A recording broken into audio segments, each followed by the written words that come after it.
I'm going to show you a little about what the mouse can do and how you can use it. The machine that man has made so that we can communicate. Channel. That's Internet Week. All next week. Only on the Computer Channel. Enter the world of cyberspace. Learn how to connect. And the telephone. Where would we be without this?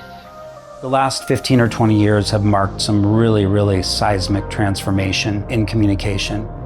Where before mobile phones 20 years ago, people communicated via landline telephones, or they may even write letters. And then we saw the birth of email and the rise of the internet.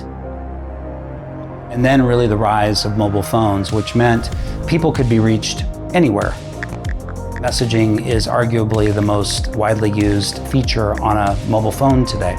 Where we're going and what we're really excited about is the rise in what we call next-gen messaging, like WhatsApp or RCS from Google or Apple Messages for Business, combined with the rise in Gen AI. And so everything now has the ability to be delivered in a very rich experience with images, with the ability to purchase things inside of that conversational experience. And the data also that can come back for businesses is really transformative.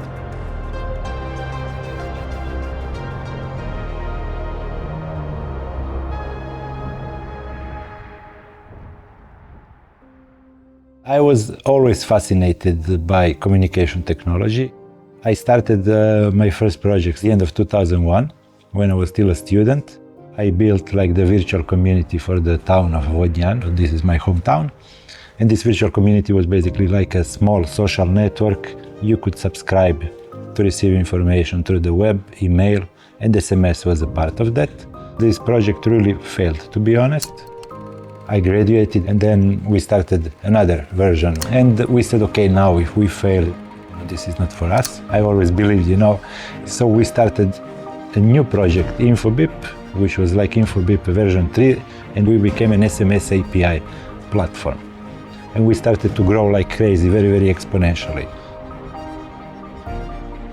We come from this very small town, Vodnjan, which is like 3,200 inhabitants. And today the company is 3,500 employees all around the world. I think about 65 or 70 nationalities. So we're a fairly large company, but we work very differently than our competitors. The company was actually founded by some engineers. Functionally, engineering is part of our DNA. We were on a mission to democratize interactions between businesses and people. And that mission started in 2006. And at that time, most of the things that were happening were phone. And then there was this whole internet mania with email and everything else. But nobody sort of focused on messaging. So we built a whole business around enabling businesses to message with their customers on one-on-one terms. What we're seeing is with the younger generations proliferating more of the global population, they prefer actually not to talk on the phone. And so we're riding some of these mega trends where most of the behavior now is done through conversational interactivity or via messaging. Realize that conversations between businesses and people do not need to be just communication. They can actually be real interactions.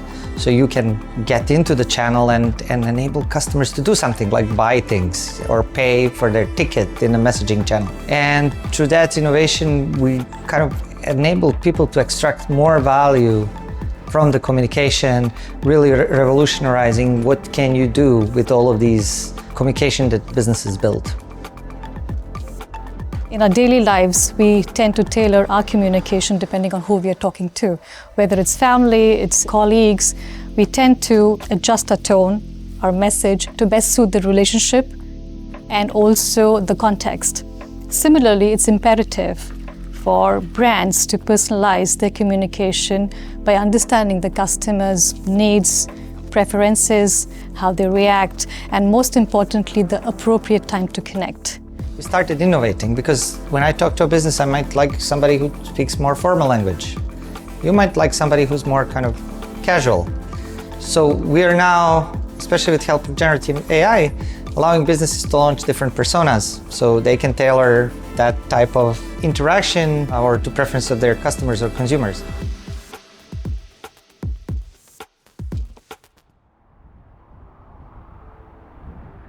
Uber is a strategic partner of ours, and we work with them on a global scale. We started out doing things like number masking so that an Uber rider could contact their Uber driver via text message experience or a phone call. That number masking actually obscures the phone number and protects the identity of both the Uber driver as well as the Uber passenger. And that relationship has expanded actually pretty significantly. We're sending messaging alerts that your Uber driver has arrived. We've also done some very unique things where we've integrated into WhatsApp the ability to order an Uber ride. And we're excited to grow that as other markets are ready to adopt it. So we have in our humble opinion, the best technology globally for this business. With the best technology, stability, flexibility of the technology, you could achieve super good customer experience. It is connected with our very global, local strategy with going all around with offices from countries in Africa, Latin America, North America, Asia Pacific. In Asia, we have witnessed that many countries had embraced the digital technology at a very early stage. And this was pretty much visible in sectors like retail e-commerce, ride-sharing, and fintech. It creates a fertile ground for companies like us to create something meaningful that best suit the regions. For instance, while today's chatbots might suggest the next best flight options based on simple query, a chatbot powered by quantum computing would take the conversation a step further, asking for specific preferences and offering a range of personalized options, much like a human customer service representative. We stay very close to the technology providers that enable us to do all these great things. The hyperscaler companies like Microsoft and Amazon, and Google and Meta and so forth. And so the combination of all of this really enables us to be very innovative, and we bring that to our customers every day.